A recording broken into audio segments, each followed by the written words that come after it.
बैठा हुआ है अल्हम्दुलिल्लाह। जब भी नौरैन टूर को लेके जाते हैं तो वो अपना जोश, अपना मोहब्बत दिखाते हैं हमें। तो अभी से अगर आप सोना शुरू कर देंगे तो सफ़र जो है बहुत मुकद्दस सफ़र है, बरकतों वाला सफ़र है, इससे हमें फ़ायदा उठाना है। तो हमारे सफ़र का आगाज़ हो चुका है। मेरे साथ मिलकर पहले दुआ सफ़र पढ़िएगा। बिस्मिल्लाहिर्रहमानिर्रहीम। सुब्हानल्लज़ी सख्खर लना हाज़ा वमा कुन्ना लहू मुक़रिनीन व इन्ना इला रब्बिना लमुनक़लिबून। आमीन। अल्लाह पाक से दुआ कि अल्लाह पाक हमारा ये सफ़र बरकतों वाला और हमारे लिए आसानियाँ पैदा फरमाए। हाज़िर मोहतरम, माशाअल्लाह से आज का जो सफ़र है शहर मक्का की उन मुक़द्दस मुकामात का जहाँ पर हमारे अंबिया अलैहिस्सलाम, हमारे सहाबा कराम तशरीफ़ लाए। अल्हम्दुलिल्लाह आज अल्लाह पाक ने हमारी हाज़िरी को कबूल फरमाया और हम शहर मक्का की फ़िज़ाओं में यहाँ पर मौजूद हैं और उन मुक़द्दस मुकामात को देखेंगे जो एक तारीख़ी मुकामात हैं जहाँ पर हमारे नबी पाक तशरीफ़ लाए। आज हम गुनाहगार बंदे उन मुकामात पर जाएंगे। सफ़र का आगाज़ हो चुका है। हज़रत मोहतरम, शहर मक्का ये वो शहर है जहाँ पर अल्लाह पाक का घर खाना काबा है और ये वो शहर है जहाँ पर हमारे नबी पाक सल्लल्लाहु अलैहि वसल्लम उनकी विलादत हुई, उनकी पैदाइश यहाँ पर हुई। बहुत ही बरकतों वाला ये शहर है जिसको बलदुल अमीन शहर कहा गया। हजरत इब्राहिम अलैहिस्सलाम जब अपनी जोजा और अपने बेटे हजरत इस्माइल अलैहिस्सलाम के साथ इस शहर मक्का में आते हैं तो अल्लाह पाक से क्या दुआ करते हैं कि ऐ मेरे मालिक, इस शहर मक्का के अंदर अपनी बरकतें अता फरमा दीजिए।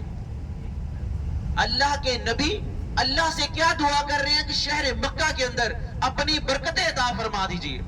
अब देखिए, जब अल्लाह के नबी हाथ उठा देते हैं ना, वो दुआ फौरन कबूल हो जाती है, उसमें ताखीर नहीं होती।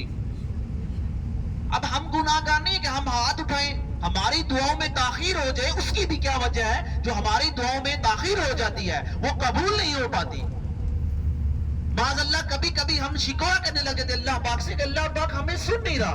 भाई कैसे नहीं सुन रहा? वो तो हमारे जो दिलों के अंदर है उसको भी जानता है, वो हमारे इरादों को भी जानता है, हमारी नीयत को भी जानता है। हम कैसे कह सकते हैं हमें सुन नहीं रहा? हाज़िर मोहतरम, हम जब दुआ मांगते हैं ना, हमें मालूम नहीं होता कि जो हम मांग रहे हैं हमारे हक में वो बेहतर है कि नहीं है, मगर अल्लाह पाक जानता है। वो अपने बंदे को बेहतर से बेहतर नवाजता है। वो अच्छे वक्त में अपने बंदे को अच्छा नवाजता है, मगर बाज़ औक़ात हम ऐसे कुछ मांग रहे होते हैं जो हमारे लिए हक में बेहतर नहीं है। वो दुआ में ताखीर हो जाती है, फिर अल्लाह पाक हमें उससे भी बेहतर नवाज देता है, क्योंकि हम उससे मांग रहे हैं, किसी और से नहीं मांग रहे। अपने नबी का सदका, अपने नबी का वसीला दे के मांग रहे हैं। कैसे ना हमारी वो सुनेगा? वो सुनने वाला है, वो हमारे दिलों के अंदर जो भेद है उसको भी जानता है। तो हाज़िर मोहतरम, जब हजरत इब्राहिम अलैहिस्सलाम ने दुआ की तो अल्लाह पाक ने उनको दुआ को कबूल फरमाया। अब देखिए, एक रिवायत में आता है कि जो दुआएं इंसान की दुनिया में कबूल नहीं हुई वो आखिरत में कबूल होंगी। अब उस वक्त इंसान क्या कहेगा कि काश मेरी कोई भी दुआ दुनिया में कबूल ना होती, सारी आखिरत में कबूल हो जाती। इंसान है ना, इंसान किसी हाल में खुश नहीं रह सकता। वो यहाँ पर भी ये कह रहा है और आखिरत में भी ये रिवायत मिलती है, वो कहेगा कि काश दुनिया में ना होती तो आखिरत में हो जाती। तो अल्लाह पाक ने उनकी दुआ को कबूल फरमाया और इस शहर मक्का के अंदर अपनी बरकतें अता फरमा दी। अब वो बरकतें कौन सी हैं? अभी हम मौजूद है हरम शरीफ की हदूद के अंदर। इसकी हदूद को मुकर्रर कर दिया गया है। मेरी बातें तवज्जो के साथ सुनेंगे, अल्हम्दुलिल्लाह आपको फायदा भी होगा। गाइड करने का मकसद ये नहीं कि माइक पकड़ कर खड़े हो जाए और सिर्फ आपको ये बता दिया जाए कि आज सब ये ज़ियारतें कर लें। नहीं, ये फन नहीं है। असल मकसद क्या है? जो हमारे पास इल्म है वो आपके साथ शेयर किया जाए ताकि इल्म आगे से आगे जाए। अल्हम्दुलिल्लाह हाफिज कुरान हूँ, हाफिज सफ्तर अली मेरा नाम है, पाकिस्तान लाहौर से मैं हूँ। तो जितना हो सकेगा अल्हम्दुलिल्लाह आपके साथ अच्छे तरीके से आपको गाइड किया जाएगा ताकि आपको मालूम हो कि जो सी हम जियारत कर रहे हैं उसकी हिस्ट्री क्या है, उसका वाकया क्या है, क्यों हम इस जियारत के लिए आए हैं, यहाँ पर क्या क्या हुआ था, تو انشاءاللہ آپ کو اس کے بارے میں گائیڈ کیا جائے گا. تو حرم شریف کی حدود کو مقرر کر دیا گیا. اس حدود کی جو فضیلت ہے حاضرین محترم, یہاں پر ایک نیکی کی جائے اس کا ثواب 1,00,000 نیکیوں کے برابر ہے. بات سمجھ میں آگئی؟ تو سبحان اللہ ذرا اونچی آواز میں کہیے گا. ایک نیکی جو ابھی سبحان اللہ کا ہے اس کا ثواب بھی 1,00,000 کے برابر ملے گا.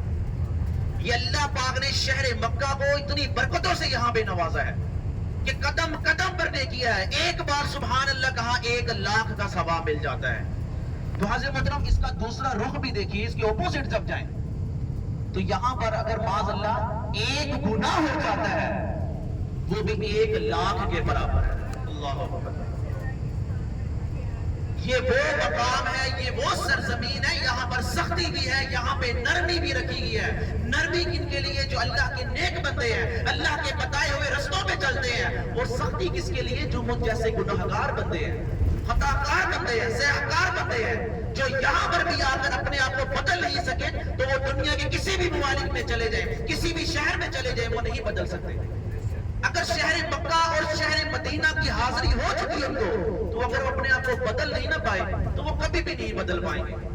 یہ اللہ پاک نے آپ کو اس مقام پر لا کے کھڑا کر دیا ہے جہاں پر ہمارے اگر نامہ اعمال کو دیکھا جائے تو ہم نہیں آ سکتے. ہم اتنے گناہگار ہو چکے ہیں. یہ تو اللہ پاک کی کرم نوازی ہم پر ہوئی ہے کہ ہم گناہگاروں کو اپنا گھر دکھایا اور شہر مدینہ کی حاضری کروائی. تو حضرت محترم ہم اس لائق نہیں تھے کہ ہم یہاں پر آ پاتے. یہ تو اللہ پاک کی ہم پر کرم نوازی ہے اور آج ہم شہر مکہ کے اندر موجود ہیں. اب اسی طرح جب نبی پاک صلی اللہ علیہ وسلم شہر مدینہ ہجرت کر کے جاتے ہیں, انشاءاللہ آپ کو ہجرت کا واقعہ بھی بیان کریں گے. اگر آپ توجہ کے ساتھ سنیں گے تو انشاءاللہ اس کے بارے میں آپ کو بتایا جائے گا. جب انہوں نے وہاں پر جا کے اللہ پاک سے دعا کی کہ اے میرے مالک, جیسے تو نے شہر مکہ کے اندر اپنی برکتیں عطا فرمائی ہے, مدینہ کے اندر دگنی برکتیں عطا فرما دی, یعنی کہ ڈبل برکتیں عطا فرما دیجئے. جتنی